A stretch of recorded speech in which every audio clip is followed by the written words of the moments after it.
Okay, sa punto pong ito, mga boss, yung may mga tattoo dyan na gusto niya ng ipabura. Yes, Jules. Okay, yung mga may tattoo dyan na gusto ng ipabura, panoorin po natin to sa ating segment ng Dermaesthetic.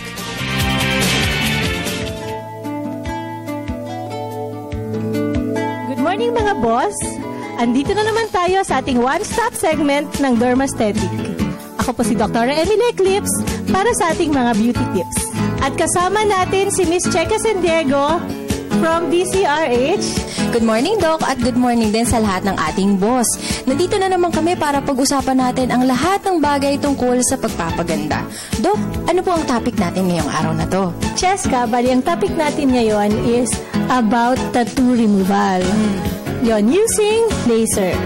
Kasi ang problema niyan, Doc, kahit hindi ka man mahilig sa mga tattoo na yung may mga iba-ibang mga drawings, pero yung iba nagpapatattoo ng kilay, di ba? Oo, tama. Ng eyebrow, ng eyeliner, lahat na yata tinatattoo ngayon. At yung iba, hindi naman successful. Oo, or yung iba, hindi nila gusto, nagbago yung design. At nagbago isip nila. Di ba? Nagbago isip nila, Doc. So ngayon pala, pwede nang may machine na tutulungan tayong, nakakabura ba yan? Yes, nakakabura talaga to. Bali, etong machine na to, i-erase niya unti-unti yung tattoo na inilagay. Actually, depende sa klase ng tattoo. Kung professional tattoo artist yung gumawa, or sa clinic, or sa salon, pag mas maganda yung ink, mas medyo matagal ng konti. Normally, mga 2 sessions or 3 sessions.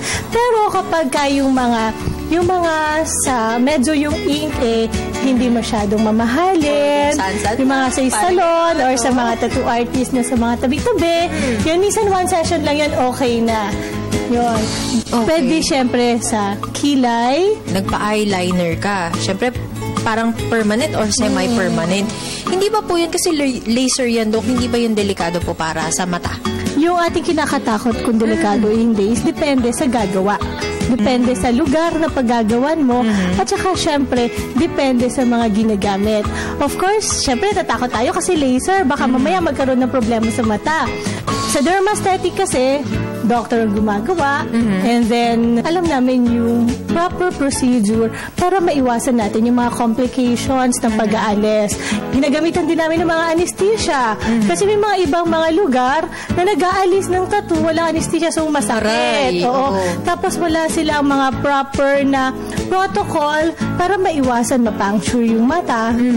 Meron bang mga instructions or procedure dyan, Dok? Halimbawa na kakatattoo ko lang, tapos nagkamali, di ba? Mali spelling or mali talaga. Pwede ba agad-agad ipa-remove po yun? Pagbago pa lang? Pwede agad-agad. Ano ang mas mahirap, Dok, alisin? Yung matagal ng tattoo o yung bagong lagay? Actually, pareho lang. Depende sa klase ng ink na ginamit. May mga ibang mumurahin, mas mabilis. May mga ibang talagang mahal, kaya mas matagal. At saka iba, depende rin sa kulay. Bali, Nd:YAG laser yung ginagamit natin. Meron 2 head yun. May isang 1064 nanometer. Medyo technical, pero merong isang 532 nanometers. Yung wavelength, yung target ng ilaw. Yun. Okay. So, medyo technical talaga. Although, alam na nung doctor na gagawa yun. Alin dun sa kung ano yung gagamitin. Yes. Okay. Normally, kapag mga darker colors, yun yung mas malaki, yung 1064. Pag mga light colors, like red, orange, pink, mga ganon, yun yung mas mababa, yun yung 532 nanometers. So, mas komplikado pala yung tattoo, Dok? Na maraming kulay. Yes. Mas matagal po siyang tanggalin.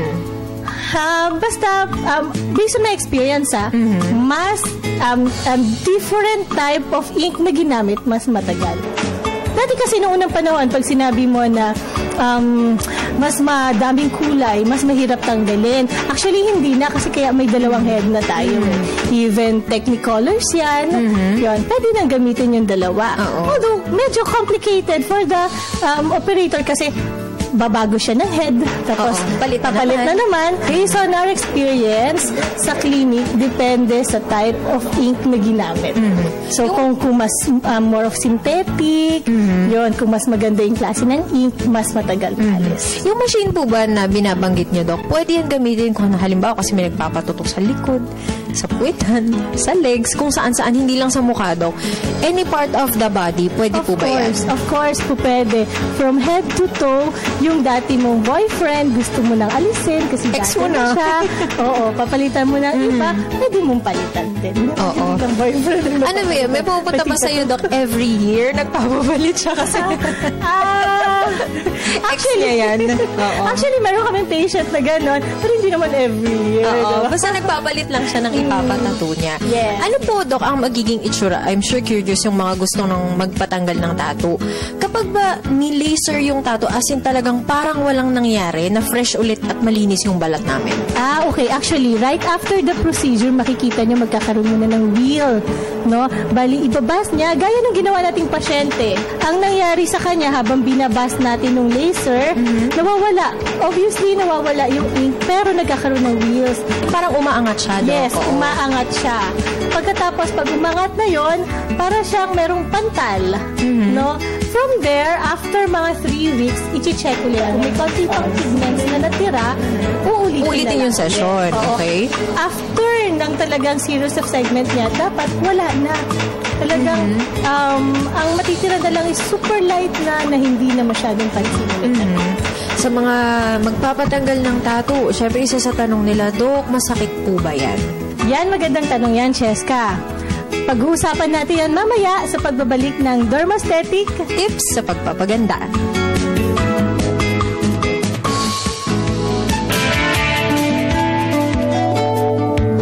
Welcome back mga boss sa Dermaesthetic. Tips sa pagpapaganda. Ayan, so napag-usapan natin kanina kung masakit ba. With the laser, automatic masakit. Gaya nga ng mga ibang sinasabi ng mga patient, mas masakit magpaalis kesa magpatattoo.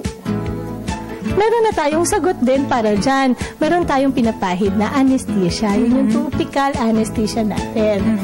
Depende rin sa mga lugar na pinupuntahan. Merong mga, say for example, may mga clinics na gumagamit ng mas mataas yung The level percentage of, ng anesthesia. Oo. With Dermaesthetic, yung pinakamataas ang gamit namin, especially kasi puro lasers. So, wala ka talagang mararamdaman, Dok? Meron pa rin, pero parang pumipitik. Pero hindi na Masakit, masasabi, oo. hindi na masasabi ng pasyente na mas masakit magpaalis kaysa magpalagay. So, yung model mo, Dok, na napanood natin, di ba? Yung sinabi mo kanina, yung tinatamaan ng laser, nagkakaroon ng parang umaangat na Yes. white. Oo. Eto, Dok, after ilang days ito, dapat mawawala. Normally, ang healing process niya is 1 week to 10 days. Okay. No? Depende sa tao. Depende sa reaction ng katawan natin. Pero yun ang majority. Oo. Minsan, pagka meron tayong ginagawa mga pasyente, kita nyo agad na pumuputi. Nagkakaroon ng parang scab agad. Oo. Minsan, meron naman na nagbablanch, tapos nawawala yung ink, tapos nagwi-wheel na. So, yung pasyente natin kanina parang nagwi-wheel. Kapag ito, Dok, kasi tapos na yung 7 to 10 days, ito magpipeel off ba yan, Dok? Tapos pag may natira-tira pa, sabi mo, babalik ng session sa iyo. Mas mabilis na yung gagawing procedure sa kanya. Yes, actually, oo. Bali, pagka nag-scab na yon, wag na wag niyang Kukut-kutin. kasi baka magsugat. So, Oo. para kung meron siyang dragon na dating tattoo, tapos, syempre, una-muna mag-wheel siya na parang meron siyang wheels na dragon. Tapos ngayon, pag inalis niya yon, nag-scab, tapos inalis niya, magkakaroon siya ng scar na dragon. Sugat diba? na dragon. Kaya, sugat. Tapos scar na dragon. So, dapat wag niyang pakikialaman yun. Lagyan niya lang na antibiotic, hayaan niyang mag-dry muna. May ointment yun, Dok? Yes, yun yung antibiotic ointment na ilalagay. Bawal po ba yan basahin? Bawal mo nang basahin within 24 hours. Tapos, bawal ka muna mag-swimming for 10 days. Bawal mo Mababad, bawal siya. Yes. Actually, hindi naman siya, meron nagsasabi na bawal din ng mga maaanghang, mga peppery food. Pero actually, hindi naman siya absolute contraindication. Ay, absolute na dapat bawal. Baka dahil, pag maanghang, pagpapawisan yes, siya. yun. Pwede yun. Kasi more of kapag, say for example, maanghang, tapos mas mapapaminta, may tendency tayo na mag-sweat a lot. So, pagka ganon, medyo nababasa. Yung healing process natin, kasi mas maganda kung mag-dry agad para mag-scab agad at maalis agad. Okay. Eh kung hindi, nakikip siyang moist, mas matagal siyang mag-heal, diba? So, paano naman daw yung terms dyan, Dok? Halimbawa, Dok, malaki masyado yung tattoo ko. O Dok, maliit lang naman yung tattoo ko. Mas mahal ba yung malaking tattoo sa maliit na tattoo, Dok? Or ilang sessions, mas mahal? Definitely ganon. Kasi syempre, yung time na i-consume sa clinic, mas matagal. Yung time ng doctor, mas matagal. Pero of course, with Dermaesthetic, wala namang problema sa mga deals, wala namang problema sa mga price. Pero syempre, wag niyong iisipin na pababaan masyado kasi ang point dun is, ang sarili niyo ang pinakamagandang project for yourself. Diba? Hindi mo pwedeng masyadong tawaran o yung tipirin na sarili mo. diba? Kasi minsan yun ang tendency natin kapag tinitipid natin and then pupunta tayo sa mga non-professional na mga gumagawa and then dun lalo nagkakaroon ng problema. At more often than not, Dok, nadodoble pa yung gastos Yes, mo. yes, oo. Double the hassle. Kaya yung mga boss natin na gusto, Dok, mag-visit sa'yo, ipacheck, Dok, ito bang tattoo ko magkano? Oo. Papatanggal. Tama, punta lang kayo sa Dermaesthetic para ma-assess natin. Anyway, we have naman 7 clinics. So, pwede kayong kumontak lang sa amin and then para for assessment, diba? From there, tingnan natin kung ano magagawa natin. Oo, kaya abangan niyo po yung aming susunod na segment. Dito pa din sa segment ng Dermaesthetic kung saan pinag-uusapan po natin yung mga ganyang bagay tungkol sa pagpapaganda. Dok, di ba hanggang sa susunod? Yes. So, sa uulitin, dito lang yan sa Dermaesthetic. Tips sa pagpapaganda.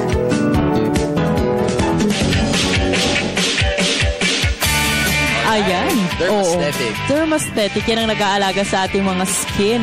Kaya para sa lahat ng mga boss natin na gusto na magpaalis ng tattoo, punta lang kayo That's sa Dermaesthetic. Dito sa QC, sa Mindanao Avenue meron. Okay.